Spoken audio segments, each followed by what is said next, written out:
महर्षि दयानंद को खाली उसकी जय बोल के घर में मत घुस जाइए रे कि महर्षि दयानंद की जय और बाबा रामदेव सूली पे चढ़ जा, भला करेंगे तेरा राम। ऐसे भाई बात नहीं बनेगी। जो ऋषियों ने कहा है घर वापसी, भाई इलियासी साहब और मुस्तफा साहब ने बड़ी ऊंची बातें कही। एक बार दोनों महापुरुषों का अभिनंदन होना चाहिए। घर वापसी क्या है? हम सब एक पूर्वजों की संतान हैं। बोलो है कि नहीं साहब? बोलो साहब। हाँ? इधर दोनों आओ, मुस्तफा साहब इधर आओ, दाई भाई इधर आओ। आज कोई खेल नहीं है, आज पूरा मेल है। हाँ, तो हम सब एक पूर्वजों की संतान हैं। बोलो हम सब एक पूर्वजों की, हम सभी समान हैं, हम सभी हम एक ईश्वर की संतान हैं, हम सब एक ईश्वर की, हम एक भारत माता की संतान है। माँ माने मादरे वतन। अरे मादरे वतन बोलो, मातृभूमि बोलो, इसमें क्या फर्क पड़ता है? हम सब, अरे साहब इनके बिना कैसे चलेगा? अजमेर शरीफ के बिना तो हाँ कोई शराफत है ही नहीं। हम सब एक ईश्वर की संतान, हम सब एक पूर्वजों की संतान, हम एक धरती माता भारत माता की संतान है। जोरदार ताली ठोको। यही तो था भारत माता की। और भारत के एकता, अखंडता और संप्रभुता का मतलब क्या है? अभी तो हमारे इलियासी साहब कह रहे थे, मुस्तफा साहब कह रहे थे, ये सच है कि बहुत जल्दी ही पीओके का विलय भारत में होने वाला है। बलूचिस्तान अलग बनने वाला है और नया सिंध प्रांत का एक नया देश बनने वाला, और इन सब का भारत में विलय होने वाला है। हमारे लामा जी बोल रहे थे कुछ आगे भी बढ़ो तो तिब्बत भी इधर ही आने वाला है। साहब चिंता मत करो, अक्षाई चीन तक भारत है। और इससे क्या होगा? इससे महर्षि दयानंद का राष्ट्रीय एकता का सपना पूरा होगा, भारत के अखंडता का, आर्यवर्त देश का जो सपना था। और ये आर्य क्या है साहब? ईरान के लोग अपने आप को आर्यन कहते हैं। आर्य का मतलब क्या है? श्रेष्ठ। तो हम भाई श्रेष्ठ है या निकृष्ट है? अभी पूज्य दिलीप सिंह जी महाराज जी कह रहे थे हम सब श्रेष्ठ है या निकृष्ट है? बोलो। तो हम सब आर्य हैं। हम सब क्या है? बोलो। आर्य है, श्रेष्ठ है। हम सब क्या है? बोलो। आर्य और श्रेष्ठ है।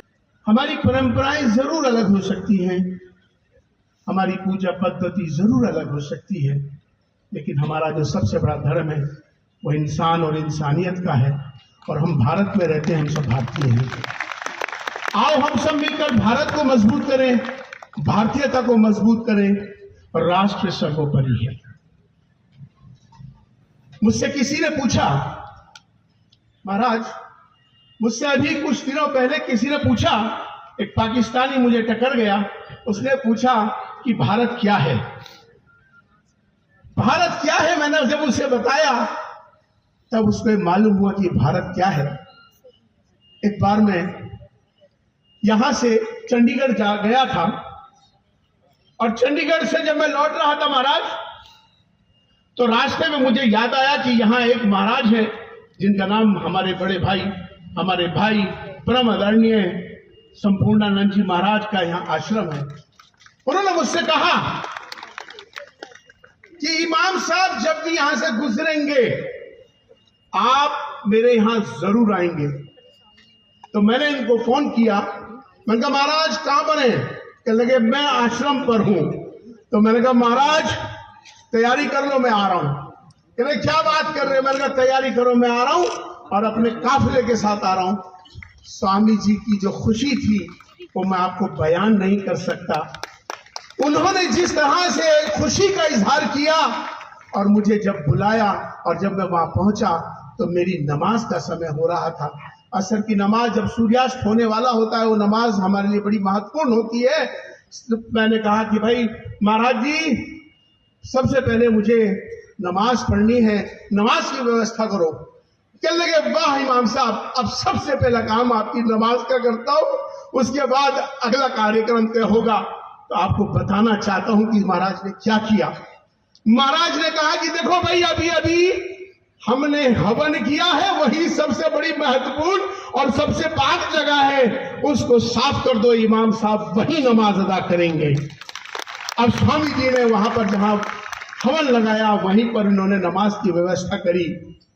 तो मैंने उसको जब बताया कि मैंने जब नमाज पढ़ी वैसे तो आप सबको मैं बता दूं कि नमाज जो शब्द है, अगर सऊदी अरब में मैं कहता जाके कि मुझे नमाज पढ़नी है तो किसी को नहीं मालूम होता, क्योंकि नमाज जो शब्द है ये भारतीय शब्द है, ये संस्कृत का शब्द है। नमः माने झुकना, अज माने ईश्वर, ईश्वर के सामने सरेंडर होना, ईश्वर के सामने झुकना, उसे नमाज कहते हैं। दुनिया का हर आस्तिक व्यक्ति जो ईश्वर में आस्था रखता है वो सब नमाज पढ़ते हैं। स्वामी रामदेव भी नमाज पढ़ते हैं, जितने भी सारे संत बैठे सब के सब नमाज पढ़ते हैं, अपने अपने तरीके से पढ़ते हैं, वो एक अलग बात है। हम इल्हामी कैफियत से मानते हैं कि अल्लाह की तरफ से, परमात्मा की तरफ से आया था। गीता एक ऐसे 700 श्लोकों की किताब है कि जिसे छोटा सा बच्चा उठा लेता है, मगर उसकी शक्ति इतनी है कि पूरी दुनिया उसकी ताकत के सामने कमजोर नजर आएगी। उसे गीता कहते हैं।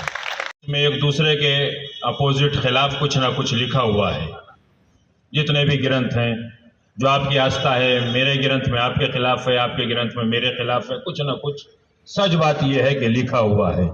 लेकिन मैं इस स्टेज से कह रहा हूं कि मैंने गीता के 18 अध्याय 700 श्लोक को बहुत गौर के साथ पढ़ा है। गीता एक ऐसी किताब है, दरिया है कि जिसमें किसी की दिल शिकनी दिल को नहीं तोड़ा गया है।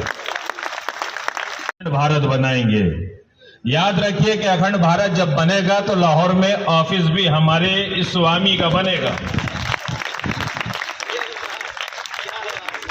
जब अखंड भारत बनेगा तो हमारे स्वामी का ऑफिस भी लाहौर में बनेगा।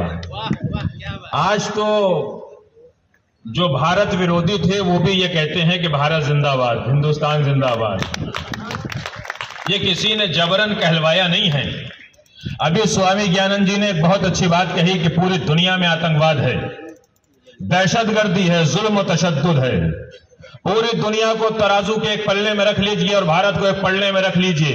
अगर अमन की सदा कहीं से आएगी तो उसे भारत कहते हैं, हिंदुस्तान कहते हैं, ये धरती कहते हैं। कुरुक्षेत्र की धरती से गीता को अपने दिल में बसाने के बाद एक ऐसा नारा लगाएंगे कि दुनिया के दहशतगर्दों को मालूम हो जाए कि बाबा रामदेव जी की अध्यक्षता में और स्वामी महर्षि दयानंद जी सरस्वती की याद में एक ऐसा जलसा हुआ है कि अब पूरी दुनिया में अगर विश्व गुरु बनेगा तो वो हमारा भारत बनेगा, कोई दूसरा देश नहीं बन सकता है। जिस ढंग से महर्षि दयानंद सरस्वती जी के 2वीं शताब्दी के उत्सव पर उपलक्ष्य में यहाँ ये जो एक ऐसा आयोजन हुआ है जहाँ अलग अलग विचारधाराओं के सब चिंतक, विचारक, महापुरुष एक साथ यहाँ एकत्रित हुए हैं और सबका एक सद्भावना का संदेश जा रहा है। हमें लगता है कि अपने आप में एक अद्भुत हमें लगता है कि उन्होंने एक अच्छा अर्थ निकाला है, क्योंकि कहीं ना कहीं संस्कृत एक मूल भाषा है जहाँ से सब आगे भाषाएं निकली हैं। तो संस्कृत में जो उन्होंने नमा और अज के रूप में अर्थ निकाला है, एक उदारता का भाव है। और हमें लगता है कि ऐसे ऐसे भाव जब निकलेंगे और ऐसे ऐसी स्वीकार्यताएं जब बढ़ेगी तो भारत कहीं ना कहीं जो एक विखंडन की स्थितियां और कहीं ना कहीं वे लोग जो कहीं आतंक में ही विश्वास करते हैं, कहीं दूसरों को कष्ट देने में, तो हमें लगता है कि उसके अंत का और मनुष्यता का, मानवता की एक दिव्यता को समाज में के सामने रखने का एक अच्छा प्रारंभ है।